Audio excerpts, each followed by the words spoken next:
tous, j'espère que vous allez tous bien par la grâce de Dieu, que votre semaine se passe bien avec le Saint-Esprit.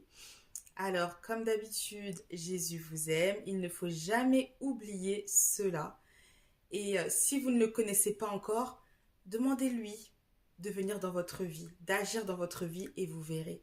Lui-même va se manifester dans votre vie, il se révélera. Peu importe où vous vous trouvez, que vous ayez entendu parler de lui ou non, sachez qu'il vous aime. Et il dit dans sa parole que si quelqu'un le cherche de tout son cœur, il se laissera trouver par lui. Peu importe la religion, vraiment, Dieu n'est pas limité. Ce qui est sûr, c'est qu'il vous aime. Et pour ceux qui l'accepteront comme leur Seigneur et leur Sauveur, eh bien, ils recevront par sa grâce la vie éternelle et surtout une place dans son royaume. C'est important. Parce que quand on quitte ce monde, nous savons en Christ que nous serons au paradis avec le Seigneur Jésus dans son royaume. Mais si nous mourrons sans Christ, eh bien ce sera la mort éternelle, éloignée de Dieu pour l'éternité. Et c'est ce que la parole de Dieu, ce que le Seigneur appelle l'étang de feu. Alors pas l'étang, le temps, mais l'étang comme un étang de feu. Donc ce qu'on appelle l'enfer. Et ce n'est vraiment pas ce que l'on souhaite pour vous. Et la Bible dit, aujourd'hui, si vous entendez sa voix, n'endurcissez pas votre cœur. Nous, notre travail, c'est vrai, en tant qu'enfants de Dieu, nous travaillons pour le Seigneur, nous travaillons pour le royaume des cieux, c'est d'annoncer le retour de Christ et d'annoncer le royaume des cieux. Donc, la mission, c'est ça. On ne force personne, Dieu ne force personne. Ses bras sont grands ouverts pour tout le monde, chacun d'entre vous, chacun d'entre nous, mais c'est à nous de faire le pas. Cela veut bien dire qu'il y a des personnes aussi qui ont refusé d'être avec le Seigneur et ils ne forcent pas. Donc faites le bon choix. La Bible dit que la vie et la mort sont au pouvoir de la langue et dans ce monde il y a deux camps, la vie ou la mort. Et avant que nous ne connaissions Christ, oui, spirituellement, nous étions morts. C'était la mort.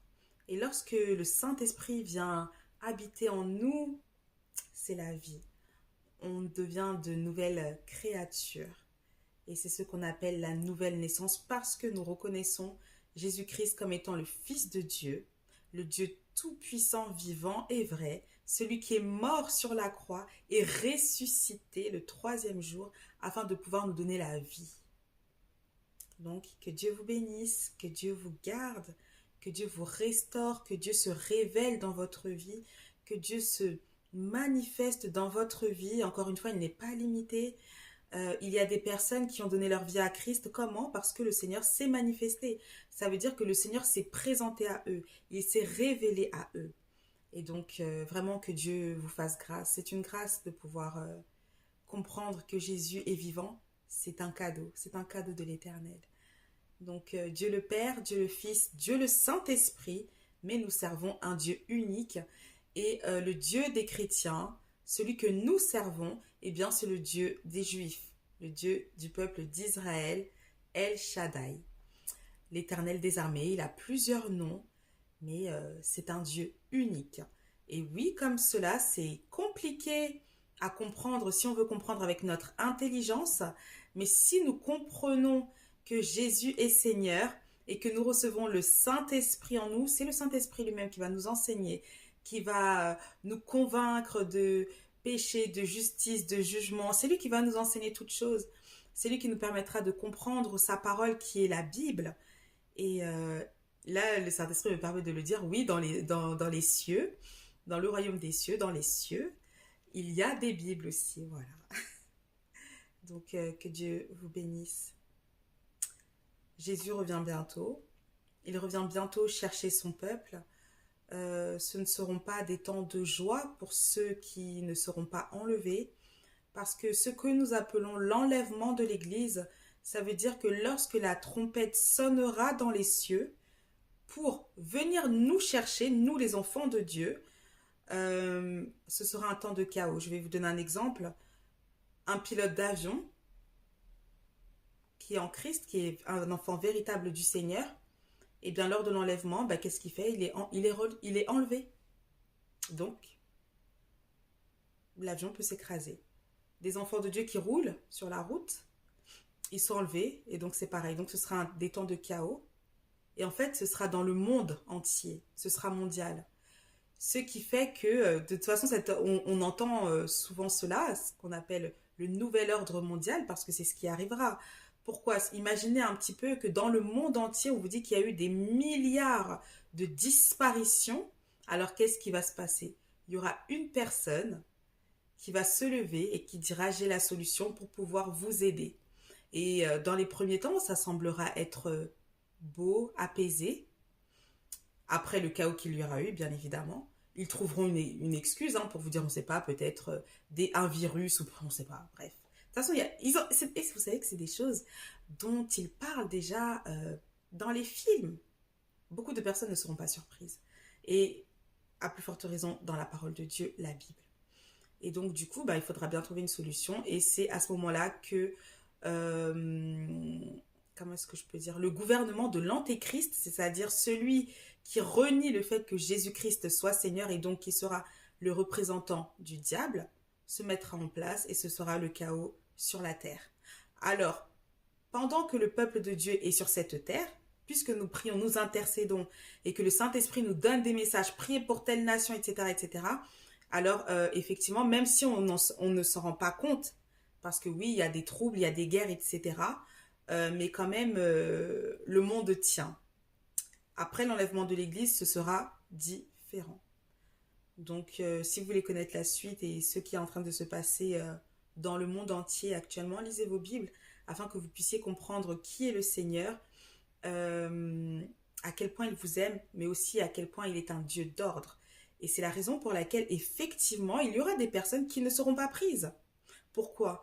Parce que lorsqu'on est en Christ, nous sommes de nouvelles créatures. Nous marchons avec le Saint-Esprit. Nous marchons sur les instructions du Seigneur. Nous obéissons à sa parole et nous comprenons que nous sommes des enfants de Dieu, c'est-à-dire mis à part. Un enfant de Dieu qui vit sa vie comme tout le monde, on ne voit pas de différence, qui ne marche pas par l'Esprit de Dieu, qui ne lit pas sa Bible. Enfin voilà, il fait sa life. La seule chose qu'il a, c'est l'étiquette chrétien. Ben non, ça ne sauve pas. Eh bien, ce type de personnes ne seront pas enlevées. La Bible dit laissez venir à moi les petits-enfants, ne les en empêchez pas, car le royaume des cieux est pour ceux qui leur ressemblent.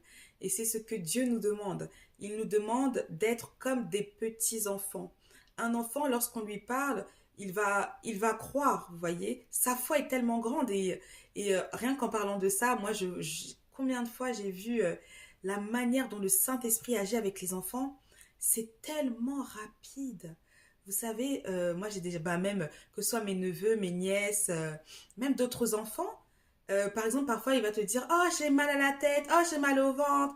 Moi je vais lui dire répète après moi, on va prier, demande au Seigneur Jésus de te guérir. Seigneur, ah, c'est bon, je suis guérie. C'est tellement rapide. La foi des enfants, ça déplace des montagnes. Oh, quand Dieu utilise un enfant, mais c'est juste waouh. C'est juste waouh. On voit à quel point leur foi elle est grande. Des enfants qui prient en langue, qui sont baptisés du Saint-Esprit. Ah bah voilà. D'ailleurs, voilà ceux qui aiment bien dire que non, c'est pour une certaine catégorie, un enfant, voilà. Paf. Pourquoi? Parce qu'ils ont la foi. Il n'y a pas d'orgueil chez les enfants. Et c'est la raison pour laquelle nous avons le Saint-Esprit qui est là pour nous instruire, nous guider, nous conduire, nous façonner, nous changer, nous transformer, pour que nous puissions être à l'image de Christ. Parce que chrétien égale petit Christ. Ce que Christ a fait, eh bien nous aussi nous sommes appelés à le faire. Mais le problème, c'est que nous empêchons l'action du Saint-Esprit parce que nous sommes trop orgueilleux, en colère, etc. On ne veut pas changer. En tout cas, les personnes ne veulent pas changer. Et ce n'est pas ce que le Seigneur veut pour nous. Il nous a donné son esprit, son Saint-Esprit qui est Dieu aussi, pour que nous puissions être semblables à lui, tout simplement. Que nous puissions marcher par l'esprit. Donc, je pensais que j'avais terminé, mais bon, le Saint-Esprit me dit partie 2, donc à tout de suite pour la partie 2. Bye!